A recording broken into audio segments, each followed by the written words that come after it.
High and hello, myself Animan Roy and welcome to AR physics. আজকে আমরা দেখবো হচ্ছে তড়িৎ দ্বিমেরু 3 নম্বর অ্যাপ্লিকেশন, মানে যে কোনো বিন্দুতে তড়িৎ বিভবের মান কি করে বের করতে হয়। এর আগের দিন আমরা দেখেছিলাম প্রথম দিন অক্ষের উপরে কিভাবে বের করতে হয়, তারপরের দিন লম্ব সমদ্বিখণ্ডকের উপরে কিভাবে বের করতে হয়। আজকে আমরা দেখবো তাদের মাঝখানে যে কোনো বিন্দুতে আমরা বিভবের মান কি করে বের করতে পারি। ওকে, তো সবার প্রথমে আমাদের দরকার একটা তড়িৎ দ্বিমেরু, রাইট? তো এখানে একটা তড়িৎ দ্বিমেরু ড্র করলাম। এ পয়েন্ট, বি পয়েন্ট, এখানে ধরলাম মাইনাস কিউ আধান, এখানে ধরলাম প্লাস কিউ আধান। এদের মাঝের যে দূরত্ব সেটা হচ্ছে 2l পরিমাণ। এদের মধ্যবিন্দু হচ্ছে এটা ও। ঠিক আছে, তাহলে এ থেকে ও এর দূরত্ব l, ও থেকে বি এর দূরত্ব b। ঠিক, এবার আমরা অক্ষের উপরে এই বরাবর বের করেছি, আমরা লম্ব সমদ্বিখণ্ডকের উপরে এখানে বের করেছি। আমরা আজকে বের করবো এরকম কোন একটা পয়েন্টে, ধরলাম এই পয়েন্টটা বের করতে হবে। এটা কি পয়েন্ট? P point. ঠিক আছে, তো ও পয়েন্ট থেকে পি পয়েন্টের যে দূরত্ব সেটা হলো আর, ও পয়েন্ট থেকে পি পয়েন্টের দূরত্ব সেটা আর। এবার এ থেকে বি কে, এ থেকে পি কে আমি জোড়া লাগালাম, তার সাথে বি থেকে পি কেও আমি জোড়া লাগালাম। ঠিক আছে, এ পি তৈরি হলো, ও পি তৈরি হলো, বি পি তৈরি হলো। ঠিক, আর ও থেকে পি এর দূরত্ব হচ্ছে আর। ওকে, এইবার আমাদের বিভব বের করতে হলে ফর্মুলা কি ছিল? 1/4 pi epsilon into q by r, তাই না? এবার এইখানে 1/4 পাই এপসাইলন, এটা তো কনস্ট্যান্ট ভ্যালু, সব ক্ষেত্রেই হবে। এবার কিউ বাই আর এর মান কি হবে? এবার এ পয়েন্টে মাইনাস কিউ আধান আছে, তাহলে এর জন্য পি পয়েন্টে একটা বিভব হবে। বি পয়েন্টে প্লাস কিউ আধান আছে, এর জন্য পি পয়েন্টে আরেকটা বিভব হবে। ঠিক, তো ধরলাম বি পয়েন্টে প্লাস কিউ আধানের জন্য ভি1 বিভব হয়, এ পয়েন্টের মাইনাস কিউ আধানের জন্য ভি2 বিভব হয়। তাহলে পি পয়েন্টে যে টোটাল বিভব আসবে, পি পয়েন্টে যে বিভব আমাদেরকে বের করতে হবে, সেই টোটাল বিভব কি হবে? V equal to V1 plus ভি2, তাই না? কারণ বিভব কি? বিভব হচ্ছে স্কেলার রাশি, তাই এর কোনো ডাইরেকশন নেই, তো আমরা সোজা যোগ করে দিতে পারি। এ পয়েন্টের মাইনাস কিউ আধানের জন্য যা হলো, বি পয়েন্টের প্লাস কিউ আধানের জন্য যা হলো, তাদের যোগফলই কি হবে? এই টোটাল কি তড়িৎ দ্বিমেরুর জন্য পি পয়েন্টের যা কি হবে? বিভব হবে, তাই না? কারণ এখানে পি পয়েন্টের আমরা বের করছি কার সাপেক্ষে? এই তড়িৎ দ্বিমেরু। এই তড়িৎ দ্বিমেরুতে দুটাই আধান আছে, একটা এ পয়েন্টের মাইনাস কিউ, একটা বি পয়েন্টের প্লাস কিউ, তাই না? তো এই দুটার বিভব মিলেই তো পি পয়েন্টের টোটাল বিভব তৈরি হবে। তাহলে বিভবের মান হচ্ছে 1/4 পাই এপসিলন কিউ বাই আর, যেটা ফর্মুলা হয়। এবার এ পয়েন্টের জন্য কিউ এর মান মাইনাস কিউ হবে, আর আর কি হবে? এ থেকে পি। ঠিক, আবার বি পয়েন্টের জন্য এই বি এর মান কি হবে? 1/4 পাই এপসিলন তো থাকবেই, কিউ বাই আর এর জায়গায় কিউ এর জায়গায় কি হবে? প্লাস কিউ, আর এর জায়গায় হবে বিপি। ঠিক, তো আমাদেরকে ফার্স্টে ভি1 আর ভি2 এর মান বের করতে হবে বি পয়েন্ট আর এ পয়েন্টের জন্য, তারপর সেটাকে যোগ করে দিলে টোটাল বিভব যেটা পি পয়েন্টে বের করতে হবে সেটা চলে আসবে। তো বি পয়েন্টের, ফর বি পয়েন্ট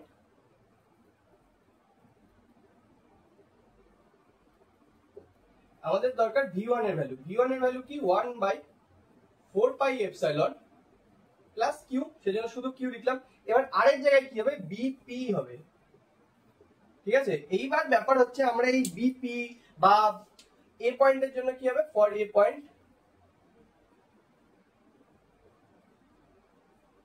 ভি2 এর ভ্যালু কি হবে? 1/4 পাই এপসাইলন, এবার মাইনাস কি হবে? এ পয়েন্টে মাইনাস কিউ, আর এদের দূরত্ব এ থেকে পি।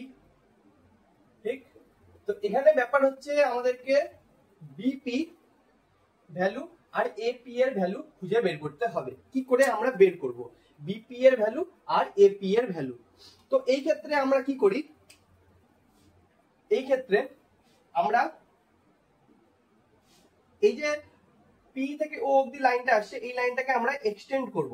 ঠিক আছে, কতদূর এক্সটেন্ড করব? যখন এই এ পয়েন্ট থেকে আমরা এর উপরে একটা লম্ব টানতে পারবো, এখানে 90 ডিগ্রি অ্যাঙ্গেল তৈরি করতে পারবো। তো এই পয়েন্টটার নাম দিলাম, আমি ধরলাম ডি। ঠিক আছে, এটাকে এই পাশে লিখে দিই।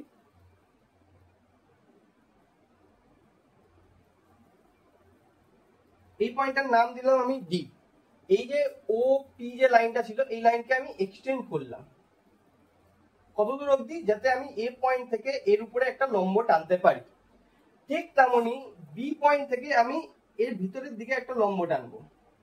ঠিক আছে, কারণ বি পয়েন্ট থেকে ভিতরের দিকে লম্ব টানা পসিবল, কারণ ওটা ওইদিকে বেঁকে আছে।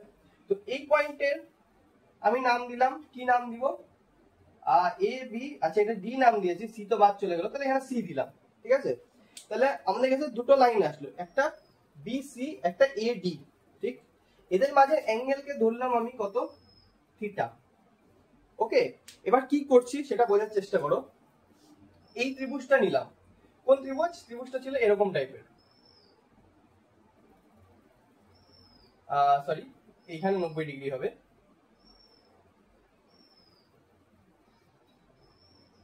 এটা হচ্ছে সি পয়েন্ট, এটা হচ্ছে ও পয়েন্ট, এটা হচ্ছে বি পয়েন্ট, এটা হচ্ছে থিটা অ্যাঙ্গেল, এরকম টাইপের।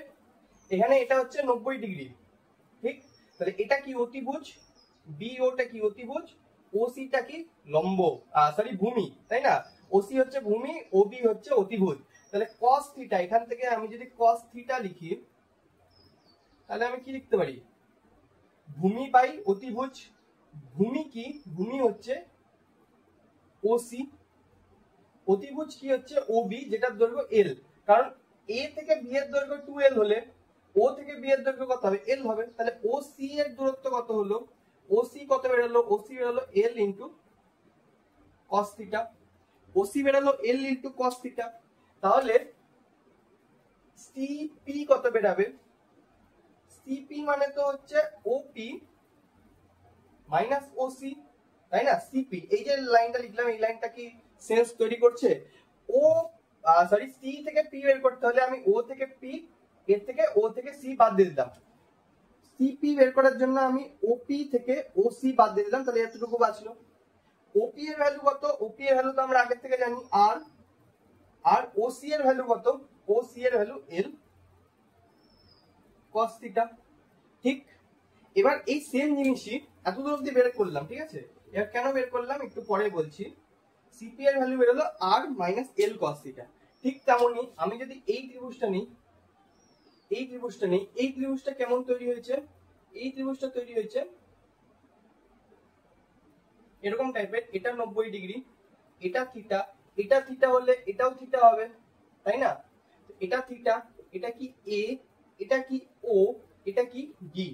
তাহলে এখানেও cos থিটা ইকুয়াল টু আমি কি বলতে পারি, এটা cos থিটা, এটা অতিভুজ, এটা লম্ব, ভূমি, সরি সরি মিস্টেক, এটা লম্ব, এটা ভূমি, এটা অতিভুজ, কারণ 90 ডিগ্রি উল্টাটা অতিভুজ হয়।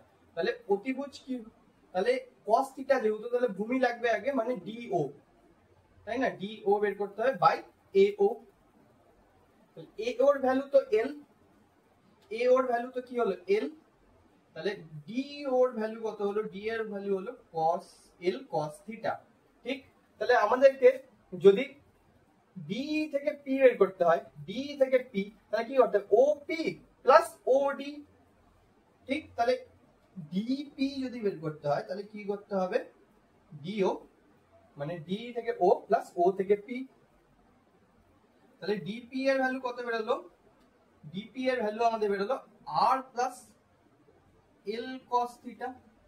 ঠিক আছে, এবার কেন করছি সেই সম্পর্কে বলবো, আপাতত যেটুকু ইকুয়েশন হচ্ছে সেটুকু বোঝার চেষ্টা করো। যে এখানে একটা ইকুয়েশন বের করলাম আমরা, এখানে আরেকটা ইকুয়েশন বের করলাম আমরা, এতদূর অবধি বোঝা গেল কিনা? আমাদের বি পয়েন্টের বিভব বের করতে হবে, সেটা হবে 1/4πε q বাই বিপি। আমাদের এ পয়েন্টের জন্য বিভব বের করতে হবে, সেটা v2 = 1/4πε minus q by AB, AP. ঠিক আছে, এবার আমরা কি করলাম, এই লাইনটাকে ওপি লাইনটাকে এক্সটেন্ড করলাম যাতে এ থেকে এর উপরে আমরা লম্ব টানতে পারি, তাহলে সেটাকে ডি পয়েন্ট দিলাম, আর ডি পয়েন্ট থেকে লম্ব টানলাম, সেটা সি নাম দিলাম। এবার আমরা এই ত্রিভুজটা নিলাম একবার, তারপর এই ত্রিভুজটা নিলাম একবার। তো এই ত্রিভুজটা ও বি সি ত্রিভুজটা নিয়ে আমরা সিপি ভ্যালু, সিপি এই ভ্যালুটা, সিপি ভ্যালু বের করলাম আর মাইনাস এল cos থিটা। আবার এই ত্রিভুজটা ও এ ডি ত্রিভুজ নিয়ে আমি বের করলাম ডিপি এর ভ্যালু, ডি থেকে পি। একটাতে নিলাম এতটা, একটাতে নিলাম এতটা, ফার্স্টে এতটুকু ছিল, এই পাশের ত্রিভুজের জন্য আমরা এতটা বাদ দিলাম, এই পাশের ত্রিভুজের জন্য এতটা যোগ করে দিলাম। মানে এখানে ছিল ফার্স্টে মান, সেটা থেকে আমরা এটার বের করলাম, আবার এখান থেকে এটার বের করলাম, মানে এখানে ছিলাম, এদিকে চলে গেলাম, এদিকে চলে আসলাম। ঠিক আছে, দুই পাশে চলে গেলাম। এতদূর অব্দি বোঝা গেল? এবার এটা একটা ছবি তুলে নেই, তারপর নেক্সট লাইনে যাব। এতদূর অব্দি হলো। এইবার বিপি আর সিপির ভ্যালুটা থাকলো। ঠিক আছে, উপরে ত্রিভুজটা আমি মুছে দিই।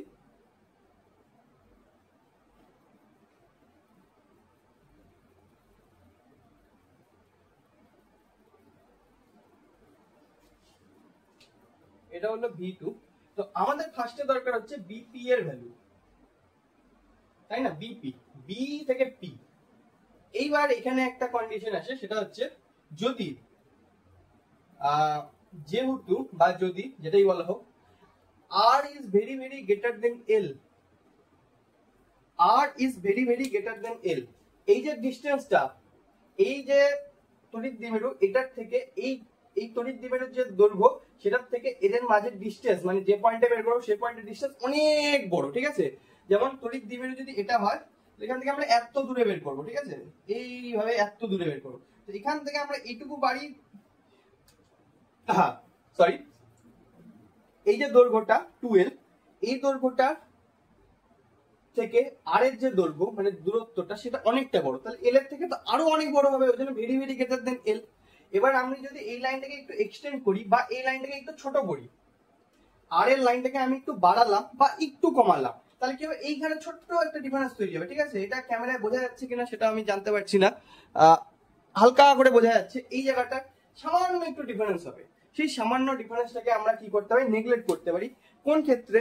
যদি r is very very greater than l হয়, আর যদি অনেক বড় হয় এল এর থেকে। এল কোন দৈর্ঘ্যটা? এল হচ্ছে এই যে তড়িৎ দ্বিমেরু, এই তড়িৎ দ্বিমেরুর অর্ধেক দৈর্ঘ্য, তড়িৎ দ্বিমেরুর দৈর্ঘ্য 2l, তার অর্ধেক দৈর্ঘ্য হচ্ছে l। সেটার থেকে যদি r এর দৈর্ঘ্য মানে তড়িৎ দ্বিমেরু থেকে যে পয়েন্টে বের করবো সেই পয়েন্টের দৈর্ঘ্য যদি অনেক বড় হয়, তাহলে আমি কি বলতে পারি? r is very very greater than l। সেই ক্ষেত্রে আমি কি করতে পারি? সেই ক্ষেত্রে আমি কি করতে পারি? বিপি ইকুয়াল টু, আমি এই ওসি পরিমাণ দৈর্ঘ্যটাকে বাদ দিয়ে দিতে পারি, কারণ সামান্য একটু ছোট, এইটুকু তো দৈর্ঘ্যটা হবে তড়িৎ দ্বিমেরু, সেটার থেকে আমি একটু বাড়ালাম বা একটু কমালাম, এইটুকু পরিমাণ বাড়ালাম বা কমালাম, ঠিক আছে? দেখি কেমন লাগছে, একদম ছোট্ট। তো একটু বাড়ালাম বা একটু কমালাম, কিছু যায় আসে না, ওকে? তো সেই ক্ষেত্রে আমি বিপি ইকুয়াল টু কি লিখতে পারি? বিপি ইকুয়াল টু আমি লিখতে পারি সিপি, বিপি ইকুয়াল টু লিখতে পারি সিপি। এইবার এই যে আমরা সিপির মানটা বের করেছিলাম আর মাইনাস এল কস থিটা, এটা কাজে দিবে। বিপি ইকুয়াল টু আমি কি লিখতে পারি? আর মাইনাস এল কস থিটা। এটা কার ভ্যালু আসলো? বিপি। ঠিক একই ভাবে আমাদের দরকার হচ্ছে এপি এর ভ্যালু, এটা এপি। এপি কেও আমরা কি লিখতে পারি? এপি মানে হচ্ছে এখান থেকে এতটা, এখান থেকে এতটা ভ্যালু বের করা, আর তার থেকে একটু সামান্য একটু বাড়ালাম, কতটুকু? ওডি পরিমাণ। ওডি পরিমাণ বাড়ানোর জন্য যে দৈর্ঘ্যটা হলো ডিপি, সেটা সমান হবে, কারণ সামান্য একটু পরিমাণ বাড়ে, তো এটা কি ডিপি এর সমান হয়, ডিপি এর সমান। তো এপি ইকুয়াল টু আমি কি লিখতে পারি? ডিপি এর ভ্যালু যেটা আমরা একটু আগে বের করলাম, আর প্লাস এল কস থিটা। ঠিক, তাহলে আমাদের এপি আর বিপি এর ভ্যালু চলে আসলো, যেটা আমাদের কিসের ক্ষেত্রে লাগতো? বিভব বের করার ক্ষেত্রে লাগতো। এটা বোঝা গেল, যেহেতু আর এর ভ্যালু এল এর থেকে অনেকটা বড়, সেজন্য আমি সামান্য একটু বাড়ালাম বা সামান্য একটু কমালাম, কিছু যায় আসে না, কোনো সমস্যা হবে না, ঠিক আছে? সেজন্য বিপি এর ভ্যালু আমি সিপি এর ইকুইভ্যালেন্ট বলতে পারি, প্রায় সমান। এপি এর ভ্যালু ডিপি এর প্রায় সমান বলতে পারি, ঠিক আছে? তো ক্যালকুলেশনের ক্ষেত্রে ম্যাথমেটিক্যালি আমরা দুটোকে সমান বলে BP equal to r minus l cos theta লিখলাম, AP equal to r plus l cos theta লিখলাম। ওকে, এতদূর অব্দি বোঝা গেল? আচ্ছা, এই নিচেরটা তো ছবি তোলাই আছে, এটা মুছে দেই।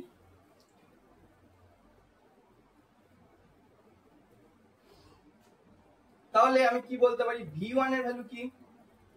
V1 এর ভ্যালু আমি বলতে পারি 1/4 pi epsilon into Q by BP এর value R minus L cos theta. ঠিক, আবার V2 এর ভ্যালু আমি কি বলতে পারি? V2 এর ভ্যালু হবে 1/4 pi epsilon into minus Q by R plus L cos theta. ঠিক, এরকম আমি লিখতে পারি। তো V1 এর ভ্যালু চলে আসলো, আর V2 এর ভ্যালু আমাদের কাছে চলে আসলো। এখানে মুছে দিই, নতুন করে করি।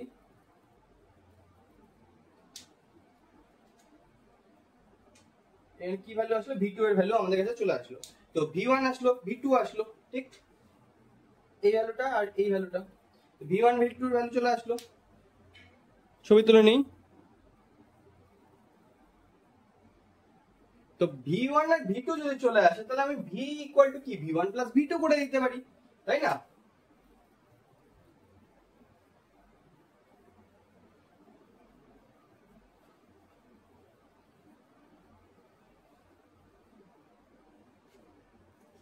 আচ্ছা, কি কি মুছে গেল? এখানে হবে হচ্ছে v এর ভ্যালু যেটা আমাদের বের করতে হবে, এখানে লেখা ছিল v2 এর ভ্যালু, এটা হচ্ছে a পয়েন্টের মাইনাস q আধানের জন্য হলো। তাহলে v ইকুয়াল টু আমি কি বলতে পারি v1, v1 এর ভ্যালু কি আসলো 1/4 pi epsilon into q by r minus l cos theta, ঠিক? প্লাস কি হবে v2 এর ভ্যালু কি বেরিয়েছিল 1/4 pi epsilon into minus q by r plus l cos theta, ঠিক? এটা আসছিল। এখান থেকে আমি কি করতে পারি, এখান থেকে আমি কি কমন নিতে পারি 1/4 পাই এপসাইলন আর q কমন নিতে পারি, ঠিক? তো কি আসলো v ইকুয়াল টু আসবে হচ্ছে q বাই 4 পাই এপসাইলন ব্র্যাকেটে 1 by r minus l cos theta, মাইনাসটা সামনে চলে আসলো 1 by r plus l cos theta. আসলে এত দূর অবধি।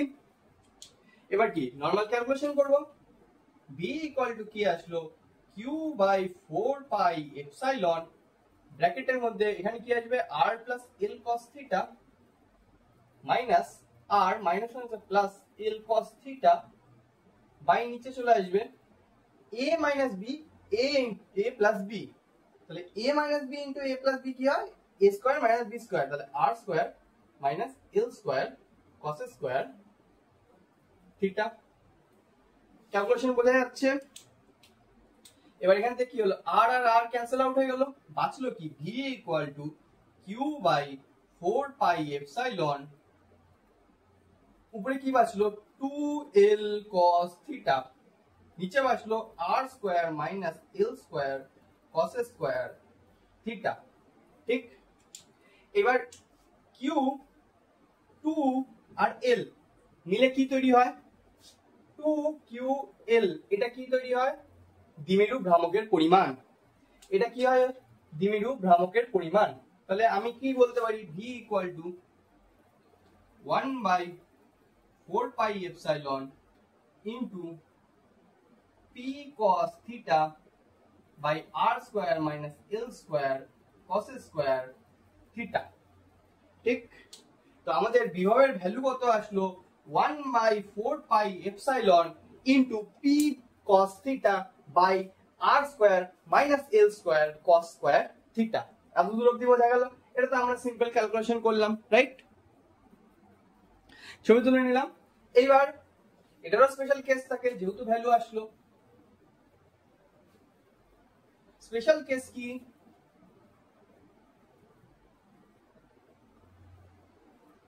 আচ্ছা এই v2 টা নিচেই লিখি, বারবার করে কেটে যাচ্ছে, তো এটার জন্য কি তৈরি হয় v2, ঠিক? তো v এর ভ্যালু আমাদের কি আসলো, v এর ভ্যালু আসলো 1/4 pi epsilon into p cos theta by r square minus l square cos square theta, ঠিক? এবার একটু আগে আমরা একটা জিনিস ধরে নিয়েছিলাম কি, যে r এর value is very very greater then l। r এর ভ্যালু যদি l এর থেকে বড় হয় তাহলে r স্কয়ার এর ভ্যালু কি হবে l স্কয়ার cos স্কয়ার থিটার থেকে অনেক বড় হবে, তাই না? তো সেই ক্ষেত্রে আমরা কি করতে পারি, এই গোটা ভ্যালুটাকে নেগলেক্ট করে দিতে পারি। তো সেই ক্ষেত্রে আমাদের ইকুয়েশন আসবে v equal to 1/4 pi epsilon into p cos theta by r square, p cos theta by r square. তো নরমালি আমরা কি করব ইকুয়েশনের ক্ষেত্রে যখন ক্যালকুলেশন করব, তো r কে বড় ধরে নিব, যার জন্য আমরা l স্কয়ার cos স্কয়ার থিটাকে কি করে দিতে পারি, নেগলেক্ট করে দিতে পারি। সেই ক্ষেত্রে আমাদের ভ্যালু আসবে v equal to 1/4 pi epsilon p cos theta by r square. Normal যদি কোশ্চেনে বলা না থাকে যে r এর ভ্যালু l এর থেকে অনেক বড় না, তাহলে সেই ক্ষেত্রে আমাদের এটা ধরতে হবে, সেই ক্ষেত্রে আমরা এই ইকুয়েশনটাকে ইউজ করব। কিন্তু নরমালি যখন বলা থাকবে না, বা নরমাল ক্ষেত্রে আমরা যখন ক্যালকুলেশন করব, তখন আমরা এই ইকুয়েশনটাকে ইউজ করব, ঠিক আছে? এই ইকুয়েশনটাকে আমরা ইউজ করব। বোঝা গেল? তাহলে একটা ইকুয়েশন হলো এটা, একটা ইকুয়েশন হলো এটা। এটা হচ্ছে ইম্পর্টেন্ট ইকুয়েশন, আর যে প্রমাণটা করলাম গোটাটা সেটাও একটা ইম্পর্টেন্ট। ওকে, তো এতদূর অবধি হলো, ছবি তুলে নেই। এইবার আমরা যে ভ্যালুটা বের করলাম এ বি তড়িৎ দ্বিমেরুর জন্য যে কোনো পয়েন্টে, তো যে কোনো বলতে তো অক্ষের উপরেও হয়, যে কোনো বলতে তার মাঝখানেও হয়, যে কোনো বলতে লম্ব সমদ্বিখণ্ডকের উপরেও হয়। তো আমরা প্রথম দিন দেখেছিলাম অক্ষের উপরে বের করতে, তারপরের দিন দেখলাম লম্ব সমদ্বিখণ্ডক, আজকে দেখলাম মাঝখানে। তো মাঝখানে যে কোনোটা দিয়ে আমরা অক্ষেরটাকেও প্রমাণ করতে পারি, আমরা মাঝখানে যে কোনোটাকে দিয়ে লম্ব সমদ্বিখণ্ডকেরটাকেও প্রমাণ করতে পারি, রাইট? তো এখন আমরা দেখবো হচ্ছে এই মাঝখানে যে ভ্যালুটা বেরোলো যে কোনো পয়েন্টের, এটা দিয়ে আমরা অক্ষেরটাকে আর লম্ব সমদ্বিখণ্ডকেরটাকে বের করতে পারি কিনা। যদি বেড়ে গেল আগের ভ্যালুটা, তাহলে বুঝবো যে আমাদের সব ইকুয়েশন প্রথম দিন থেকে শেষ শুরু করে আজকের অবধি সব ইকুয়েশন ঠিক, রাইট? তো ইকুয়েশন কি? ইকুয়েশন থাকলো আমাদের এটা, আরেকবার লিখে নিই,